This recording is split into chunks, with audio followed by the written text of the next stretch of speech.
Can you Hi, see us? Peter. Yes, we Yes, yes we please. can. Yes. Hi, Oh, good. Peter. Hello, Carson. Hi. Good to see you both. Thank you for joining us.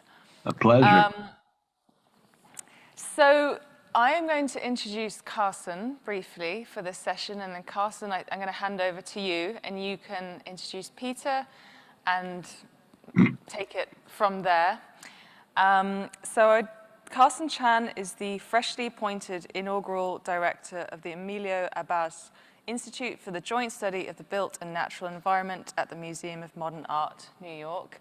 Congratulations again, Carson, for this appointment.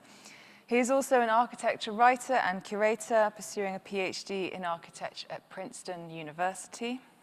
Carson has curated and overseen more than 30 international exhibitions, and his writing appears in books and periodicals worldwide. His current research tracks the rise of environmentalism and aquarium architecture in post-war United States today, and he'll be speaking with Peter Chermayeff, who is the architect of the Lisboa Oceanarium, which I don't know if either of you just managed to catch the session before. We've already had a good introduction to with the film that Armin produced, with Peter's obviously features in the exhibition downstairs. So I'll hand over to you now, Carson, and yes, take it away. Thank you. Yeah, well, thank you to Louise and Angela for the opportunity to discuss with Peter Chermayeff his career, especially following the wonderful discussion, as you said, between Armin, Emmanuel, and Miguel about the Lisbon Oceanarium and MPAs. So I won't take up too much of our time right now, as I'm sure we're all interested in hearing Peter talk about the evolution of aquarium architecture and how these institutions are conceived. In my own work, my doctoral dissertation tracks the development, as Louis said, of aquarium architecture in post-war United States during the rise of environmentalism. And at the very outset of my research, I quickly understood that Peter is the protagonist when it comes to the architecture of public aquariums, not just in the US, but globally.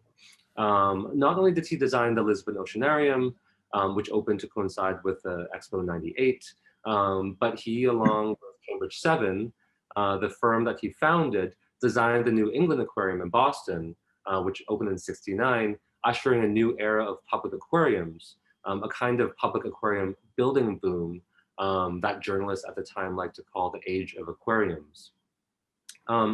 So after that, after the New England Aquarium, there was the National Aquarium in Baltimore, then Chattanooga, Tennessee, Osaka, Genoa, maybe not in that order.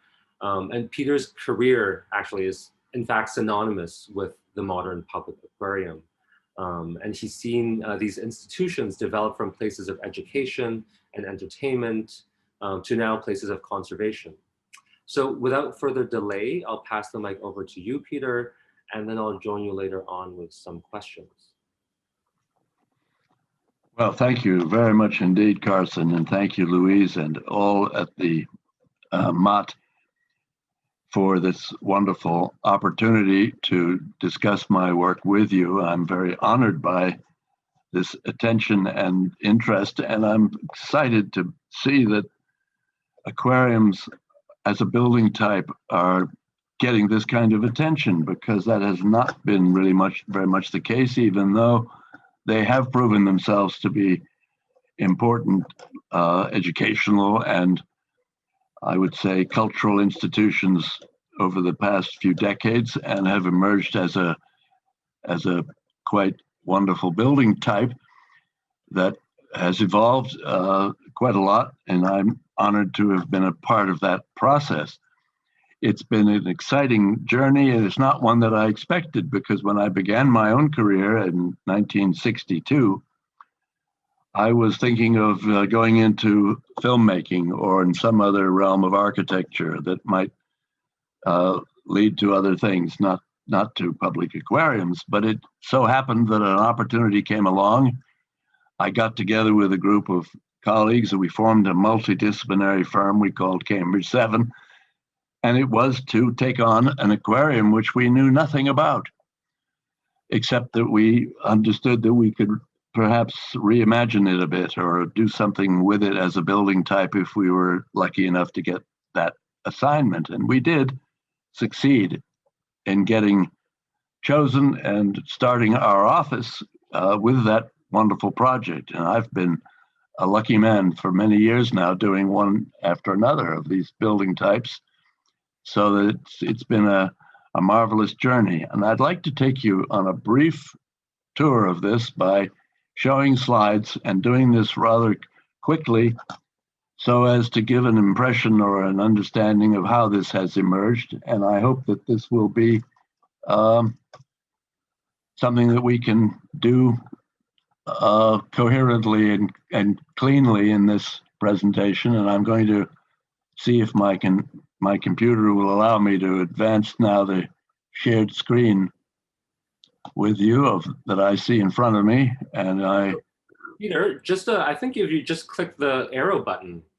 That's what I did. I did, but nothing happened. I see. And I don't know why that is.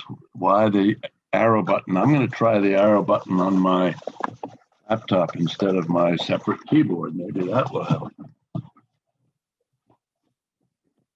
I don't know why.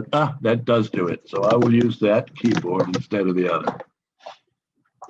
And I'm going to concentrate on 6 aquariums, or five major ones that have been built and a couple of others that have not been built, to give you a sense of how this has progressed over the years. And I think we'll be able to get a sense of how this works. In staying with us for a moment in plan, you'll see that the first one on the top left, Boston, was a simple box in many ways, but it was a multi-level box with people moving 3-dimensionally through a space, controlled with light, the sense of a dark space generating immersion, the look of the water coming from the tanks across the concrete and making the whole building shimmer with the light. The cylindrical tank in the middle, a kind of feature, but really in some ways quite a simple building. The later buildings, Baltimore, the next one, was more complicated, more a complex narrative as a visitor experience, and also a more, you might say, richly conceived group of forms. The third, Osaka, was a labyrinth through acrylic walls, surrounding the viewer with water by having these walls of water all around.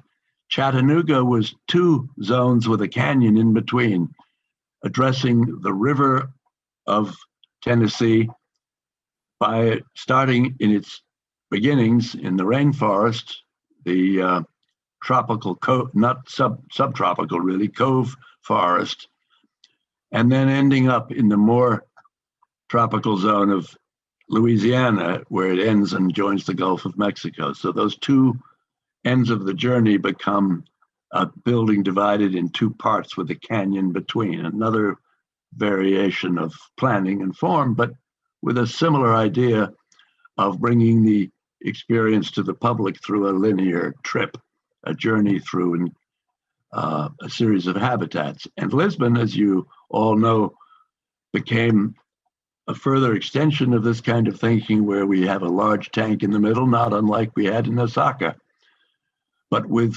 4 zones in the corners representing 4 oceans coming together in the middle and making 1 ocean. So it was a new idea that grew out of earlier ideas. And here you see these same buildings in cross-section. The New England Aquarium is the simple box, the Baltimore Aquarium introducing daylight at the top. Osaka doing the same thing with 4 important zones of the Pacific Ocean. It's a trip around the Pacific, and it has 4 major components in the corners which are flooded with daylight.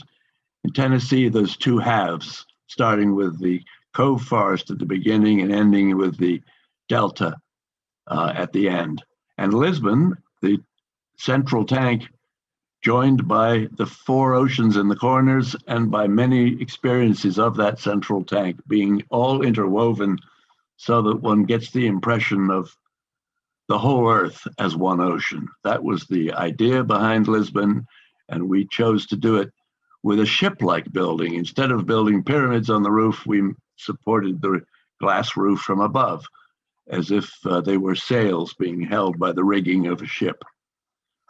This building in Singapore was one further extension of that. It was not built, but it was a bold effort to make a terrestrial exhibit at the top and a big ocean exhibit below, and a rather diverse experience through that large exhibit in the water. But I'm not going to dwell on that. I'm going to move us through a few other projects. Here is Boston. This is how it began. The Box, a warehouse in the city's waterfront with a fountain area in the foreground.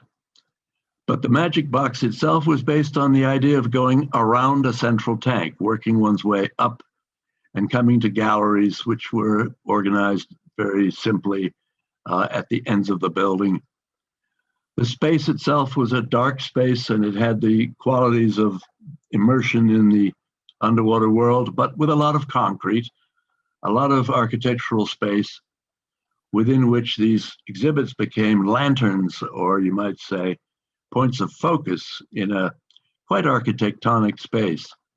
Over the years, this began to change, and we made less architectural presence and more natural habitat presence. That was, I think, a core notion in the evolution of the design. But this is how it began, and you see the pathway wrapping around the central tank, going up and then working one's way down in a spiral around the round tank. There were many new technologies involved for us. This was done with glass. These panels were done with glass, and later acrylic became a major component of aquarium design. But we began in '62 with glass, and with simple notions like this, that graphics and living exhibits could work together, combining what is commonplace in natural history museums, but rarely found in zoos and aquariums, which was something to read, something that had been thoughtfully developed in a curatorial sense as reinforcement or related interpretive information to a living exhibit, so that if you saw this wonderful tank, you might get interested enough to take the time to read. That was an early notion in Baltimore. And I would say that over the years, as we moved from Boston to Baltimore, the amount of interpretive information diminished. And one of my objectives over the years has been to say less and have the people experience more. And in Baltimore, this happened with a building that began with a notion of a journey that became the building form. You might think these forms were quite arbitrary, but they really developed from the inside out, from a diagram of circulation that went up through a dark space, into a daylit space at the top, the rainforest, and then down again into the dark and through the interior of an oval-shaped ring tank, which allowed us to immerse visitors in a piece of the ocean. So it was a three-part journey of three major parts: this central space, the rainforest, and then the central tank. Here you see it in cross-section, building on that diagram, and the forms of the building really emerged from the whole notion of moving people through a narrative that would expose them to various habitats, starting with, for example, Maryland, Mountains to the Sea, 4 little exhibits that were arranged in one gallery, but you could see them in a succession that gave you a sense of what it meant in the regional area of Maryland to go from the mountains to the sea and discover 4 quite different habitats. And then this big idea of going to the rainforest and then down into the ocean, that's a big journey from, in the South American context, between the Amazon as a major habitat to the open ocean as a major habitat. And the building took these ideas and developed them in a quite architectonic way, not unlike Boston in principle, but it became more complex and enriched by the combination of elements such as the curved tank and the rainforest at the top. And here you see how those forms relate. the escalators, which were really travelators, traveling ramps bringing you up, and then ramps bringing you down inside the coral reef, so that one could have quite a diverse experience and have it last about 2 hours, so that we could really make a major attraction in a single building. Later, there was an addition. This was an expansion that was added about 20 years later in 2005. The original building opened in 1981, so it was 24 years later that this expansion occurred, in which we present an Australian habitat, and it's still an aquatic habitat, but it's much more terrestrial. And what this did was allow us to make a transparent building where from the city you could see into the building and legibly understand what was going on inside, and also while inside, look out. A third building in this rapid review. We went to Osaka to develop for the Port Authority of the city of Osaka a building that would be a celebration of their relationship to the sea and take a look at the Pacific Ocean, their environment. And we decided, as an early idea, to have it address the Pacific as the Ring of Fire. And that took architectural expression through this red crown at the top. And we even have flames in these yellow frames at the top that would generate the fire. But the point about it is that the tectonic plates which form the Pacific Ocean are also a ring of life. And it was very exciting to find that we could take people on a biographical journey around the Pacific, above the water and under the water, and have it be corresponding to the volcanic ring of fire. Here you see in cross-section a central tank, which is a cruciform shape in the middle, and then square tanks and corner tanks making a labyrinth, which you'll see in plan in a moment to give you a sense of what happens when walls of acrylic become the walls of the space that you're walking through, and you're surrounded by water. And what we found was that this immersive experience, this architecture of labyrinth with the central ocean in the middle and these peripheral exhibits growing from it through visual connection, gave one an exciting journey that made you feel very much underwater. And our client was excited by this because what they wanted to do, what the director of the project wanted to do, was to have people feel lost, even a bit disoriented, immersed in the sea all around them. And the labyrinth allowed us to meet that objective.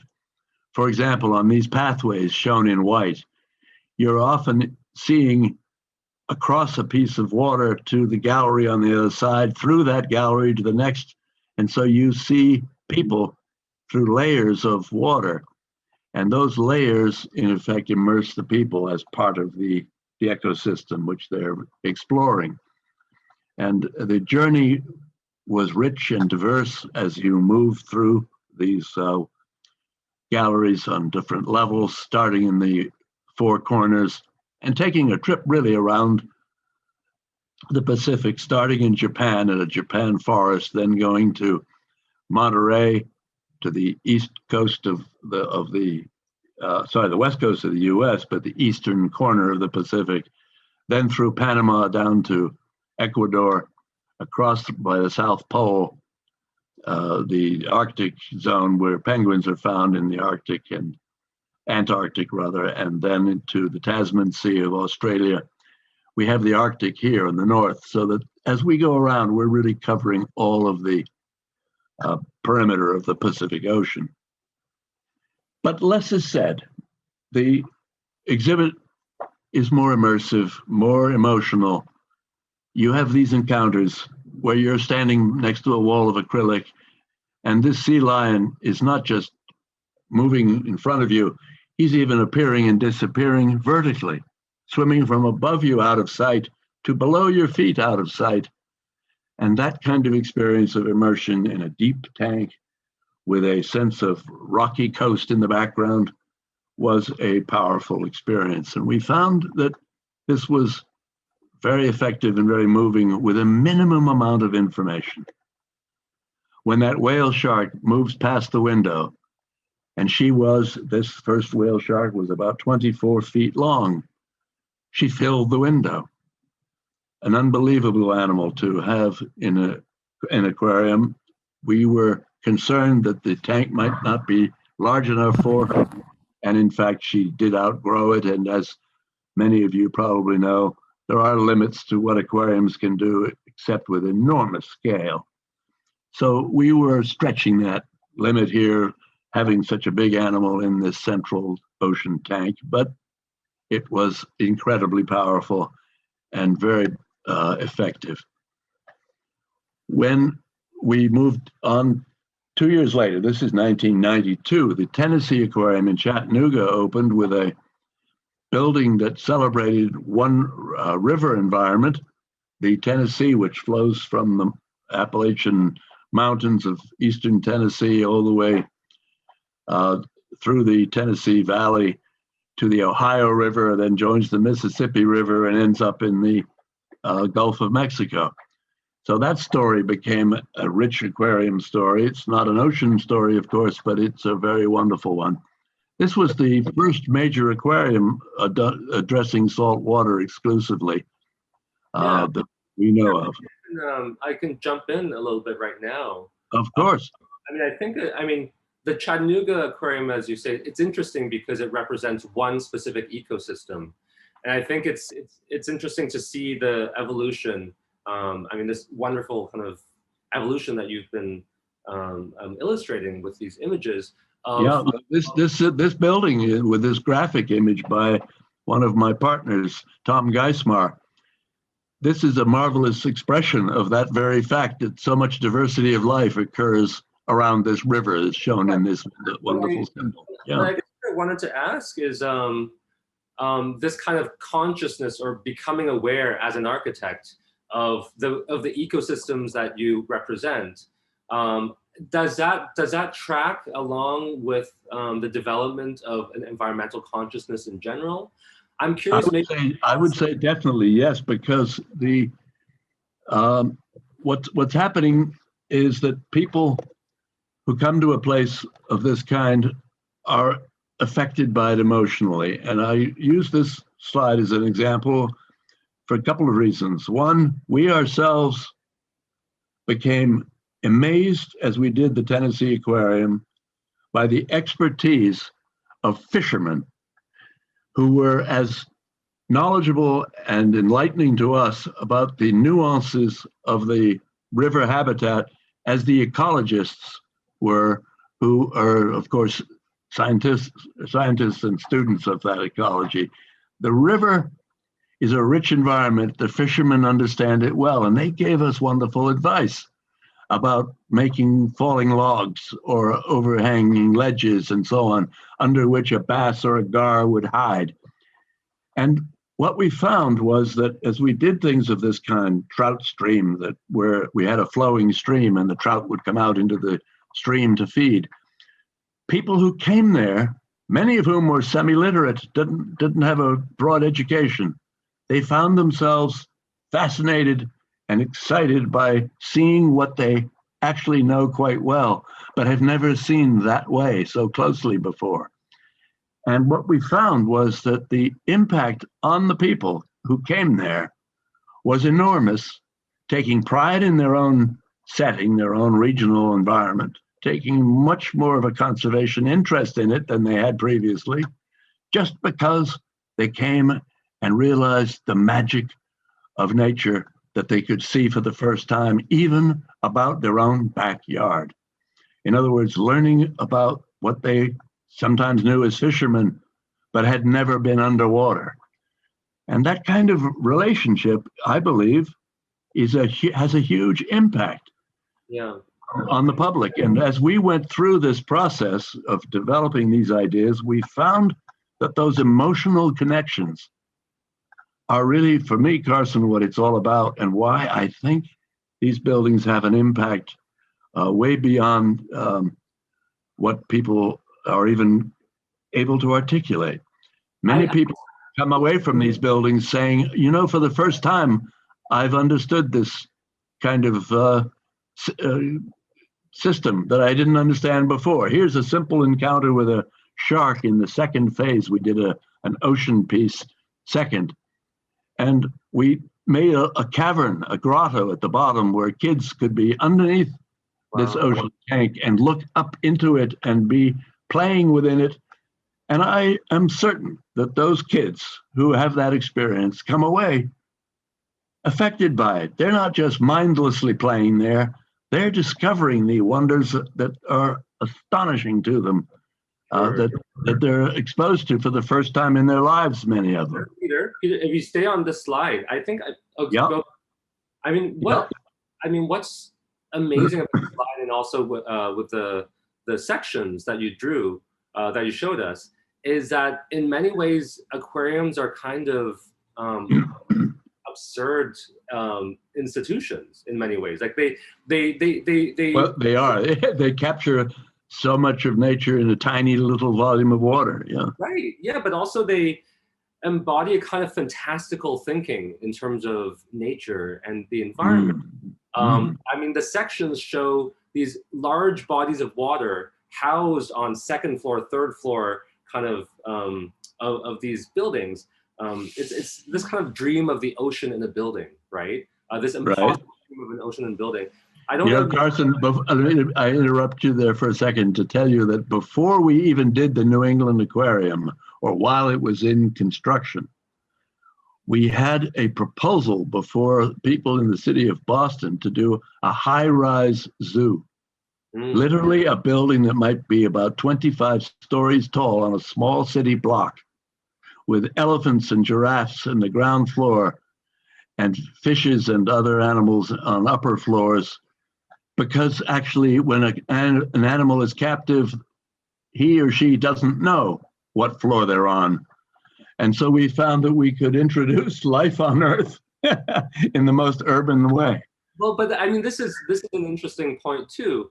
I think, you know, the ability that we have, or that you have as an architect, to produce these images of nature and experiences of nature, and to manipulate it in these architectural ways. How does that? I mean, they're world-making exercises, right? They produce a certain image of the world. I'm wondering, I mean, maybe just reflect a little bit on how making these buildings, designing these buildings, has changed your view of the world, you know? Well, that's an interesting question. My own thinking has become one of anxiety, because the more I've learned over the years of my work, 50 plus years, the more I have become alarmed and discouraged in some respects about the human impact on the planet. And when we did Lisbon, here is the site plan, we thought, you know, we can make in Lisbon a statement about the whole planet being one ocean. And that made sense in terms of the Expo of 1998, the Expo devoted to the ocean, and Portugal's role in it, of course, is very central. And we were able to make a statement with that. And by doing that, I myself became affected by the notion that our planet is getting more and more fragile, and we need people to understand that the ocean, which we always thought of as so vast, is in fact finite and fragile and in danger, and that the whole planet is in danger from our impacts, not just because of climate change, even simply pollution and exploitation of resources. The catastrophic impact of the human story has been something that I've become more and more aware of while making these buildings, and more anxious, or you might say, dedicated to the idea that we architects, engineers, designers of all kinds, including musicians and artists and others who can join with us, can in fact raise consciousness and raise emotional connection, which then translates to advocacy and action. I come away less concerned about didactic information sharing or learning, and much more, you might say, interested in the emotional impact, so that a person who comes away from Lisbon, leaving on that lower bridge and the upper bridge coming in, has been affected and comes away saying, oh my God, I've got to do something. I have to contribute to this issue. That's They've read a lot of information about it either, just because they now give a damn. But it's an interesting point, and you made this point earlier that you, with your buildings, with your aquariums, you want to show more and say less. So to create this emotional connection between the viewer and the animals that they're looking at. But right, but also with a certain clarity that hopefully, you might say, makes coherent this experience rather than completely arbitrary or random.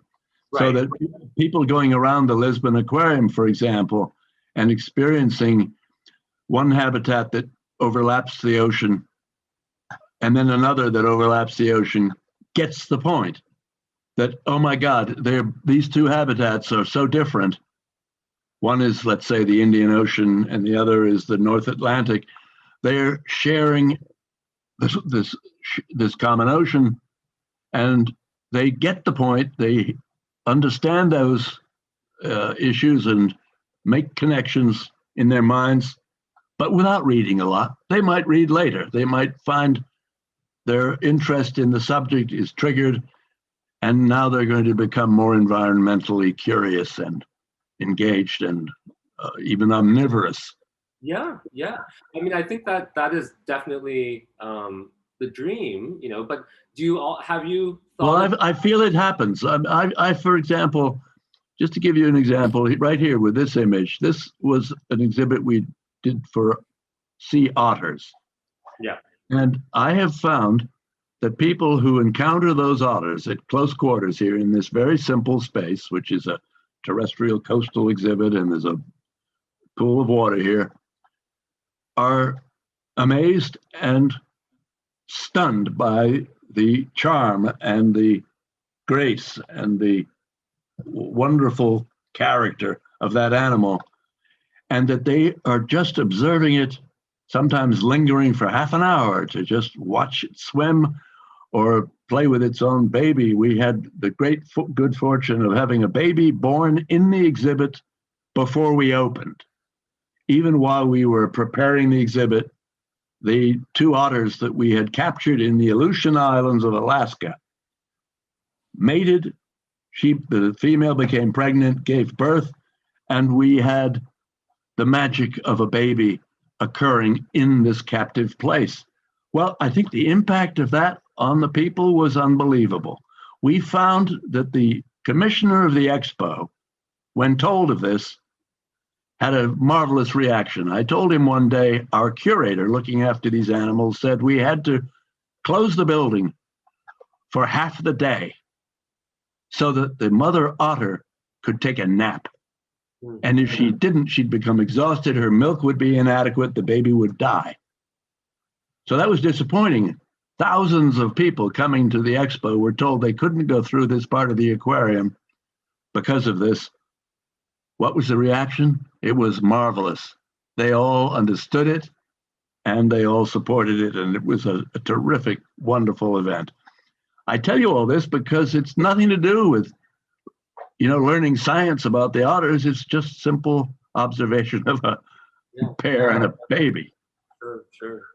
And it was magical. And this building was all about those kinds of encounters and experiences in whatever ways we could do it. And I have found that the Lisbon Aquarium was a kind of ultimate realization of many things that we had been doing before in Boston and Baltimore and Chattanooga, because we were able to combine them in ways that made the journey very unarchitectural, I would say. We come into these spaces and we see a natural setting.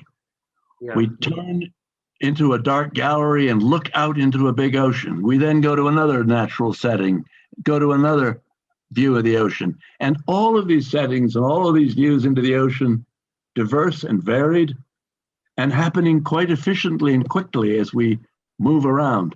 Peter, And Peter, before yeah, I want to ask, because I know we're a little bit over time.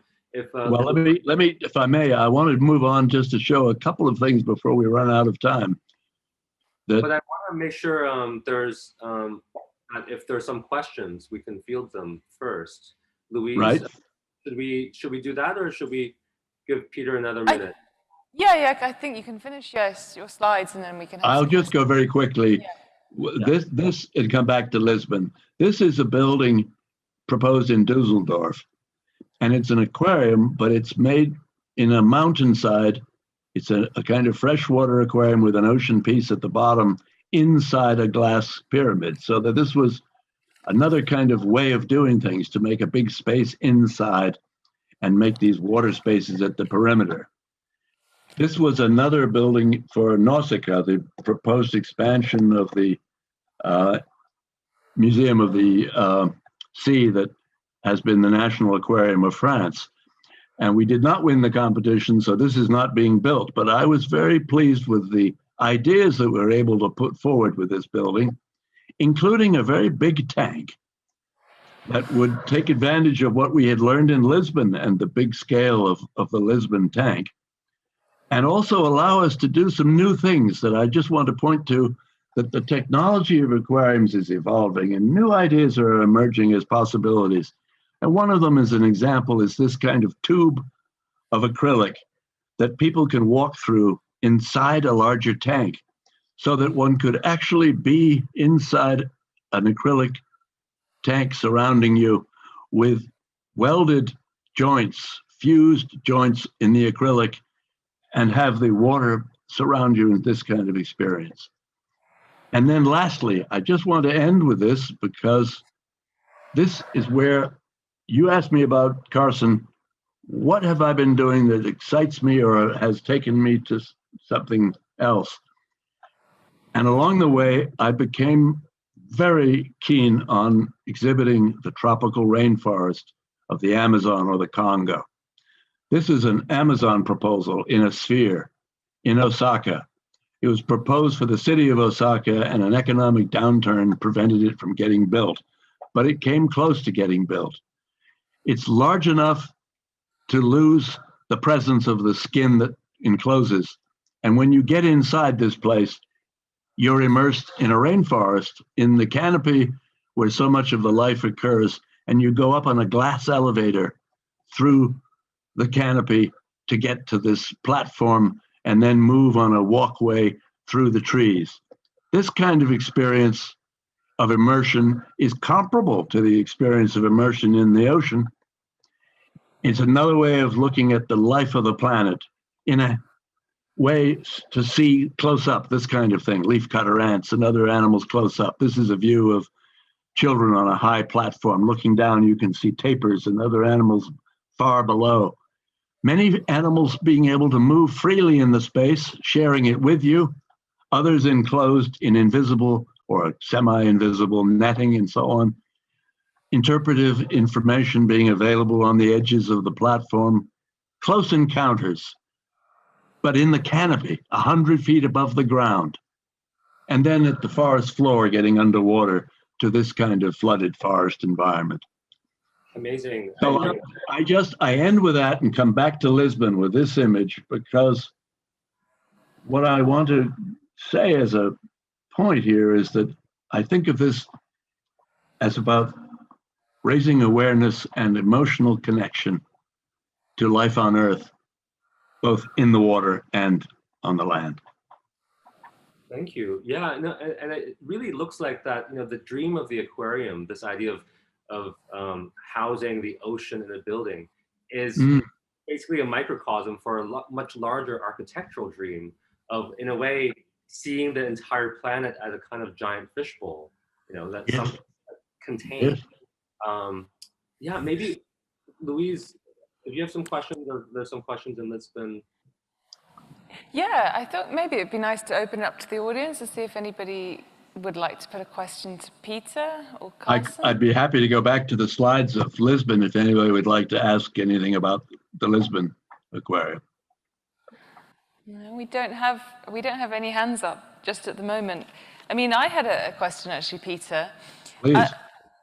It was actually about the advances in acrylic technology, because my understanding is that, I mean, you pointed it out with this tube that you proposed to go through that gigantic tank, but my understanding of aquarium technologies and exhibitions and architecture has obviously developed in line with the advances in acrylic technology, which is, I think, something that we probably take for granted, that of course, they're extremely complex calculations that have to be gotten right, of course, on account of the pressures and things and the quantities of water. And I was wondering if you could tell us a little bit about that, about how that's changed over the last 50 years and informed your designs.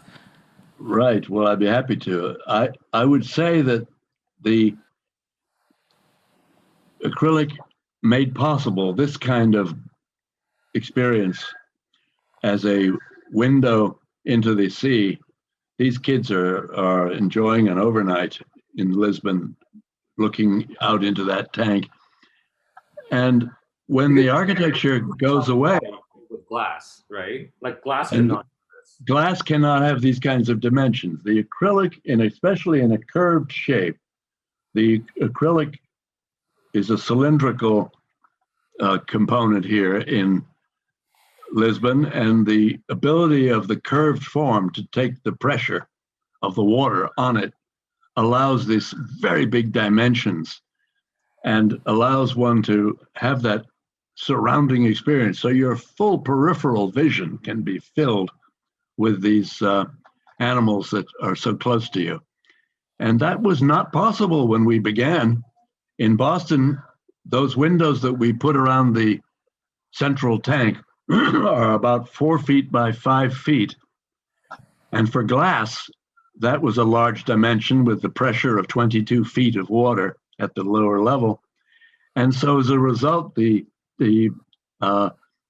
panels, even though they're only 4 feet by 5 feet and made of glass, are laminated, and they're about 4 inches thick, 3.5 inches thick.